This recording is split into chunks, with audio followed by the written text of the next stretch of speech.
Ийм өнөөдрийн хурлыг нээж нэмжлэхэд бишүүн өгөх хэмээн хууль тогтоодгийн сайд цэндийн намжуулалт таныг ингэж дурж байна.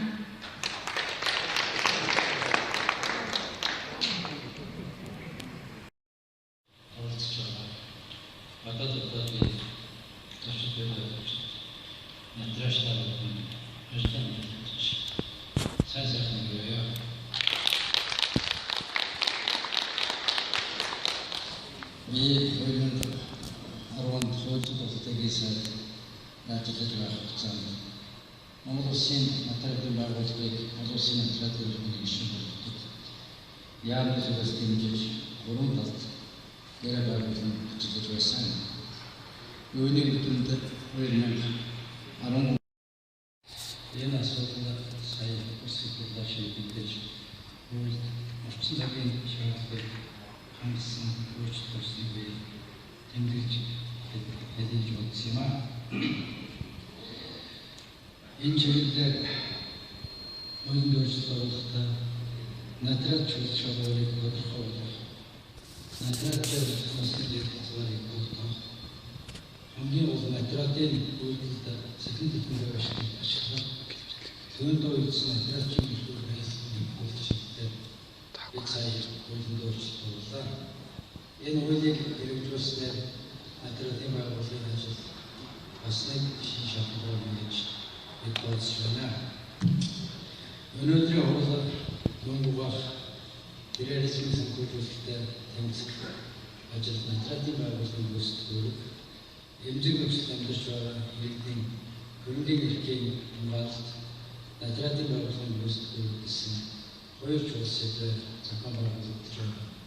Цаг үе болсон ажил гэж хууль зүйн хөтөлбөрийн төлөвлөлт үзэж байна. Манай улс 2018 онд бүртгэлийн багцыг баталсан. Энэ хуульд хэрэгжиж байна.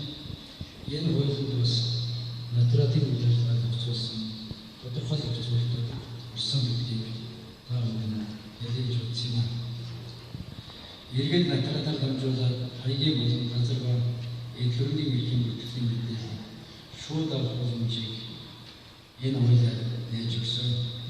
Бүртгэлийн асуудлыг гэсэн төрлийн захиргааны байгууллага хууль заасан үйлчлэг цэгийн хэлбэрээр үзүүлэхдээ натратын байгууллагад хамрах натратын байгууллага тэнд байгаа бүртгэлийн байгууллага байгаа мэдээллийг авч үүгээр дамжуулж иргэдэд өгчдөг хуулийн шин бололцоо гарс байсан гэдгийг тэмдэглэж байна.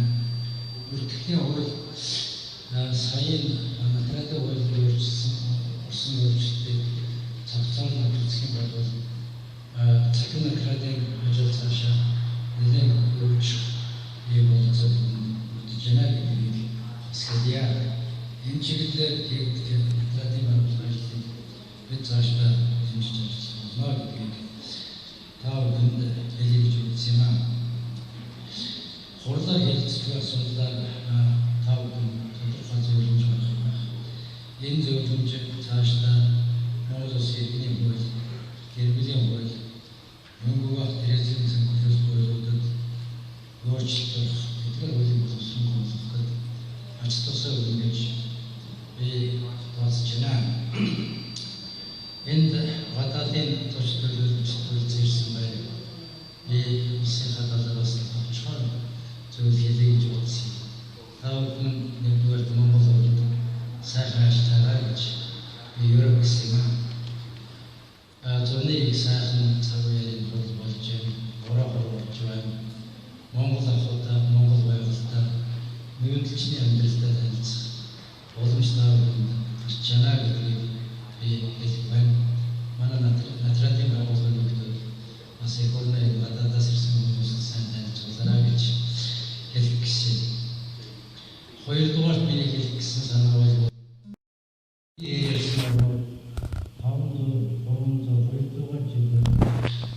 хэрэгжүүлсэн ажлыг бид 30 жилийн хугацаанд хамжуулах юм шахан хугацааны хугацаанд ажилласан.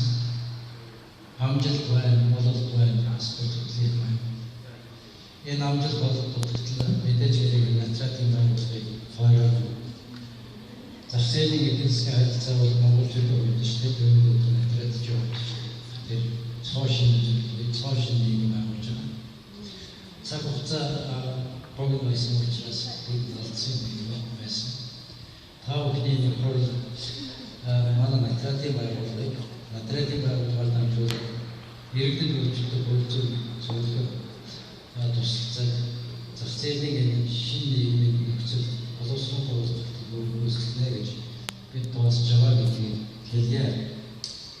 Хэдийгээр Монгол улс 2200 жилийн 40 төсвийг өгдөг. Яг хөрөнгөлөг нийгэм байгуулсан. Энэний усаас сууж байна. Улаанбаатар хот 1990 онд 400 мянган хүнтэй байсан. Одоо сая 200 мянган хүнтэй болсон. Нийслэлийн хүн 3 дахин нэгдсэн гэсэн үг. Голдуу хөдөө мал малдаж амьдарчсэн нүүдлийн амьдралын хэв маягтай эргээд Улаанбаатар хотод орж ирж энэ 3 дахин өссөн өсөлтийг бий болгосон.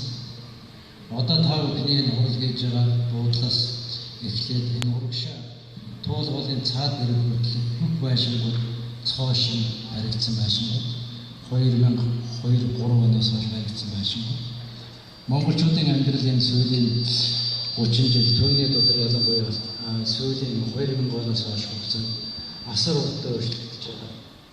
Энэ хурдцыг дагаж дасан зохисч амьдрах бол